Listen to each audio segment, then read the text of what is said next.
జ్ఞానం లేదు మన దగ్గర.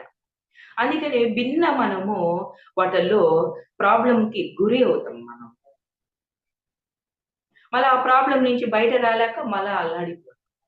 ఏదో వాడు చేయబోయి ఇంకోడు చేసేస్తాం. అలా ఎప్పుడు గూడా ఆ సమస్యలో చిక్కుకుపోతూ ఉంటామన్నమాట.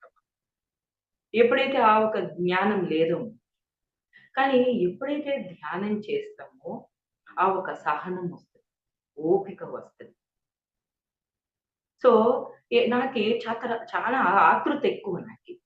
ఏదైనా విన్న అయిపోవాలా. ఏదైనా ఆవేశం ఎక్కువ. కోపం గూడా మామూలుగా రాదు. ఏదన్నా నాకిష్టమే ఇంగ విపరీతంగా వచ్చేస్తది. సో, అండర్‌స్టాండింగ్ గూడా సరిగ్గా నాకు తెలీదు. వాళ్ళు ఏం జెప్తుండ్రు? ఎందుకు జెప్తున్నారు? ఏంటో? అది గూడా నాకు తెలిసేది కాదు. సో, దానివల్ల నాకు చాలా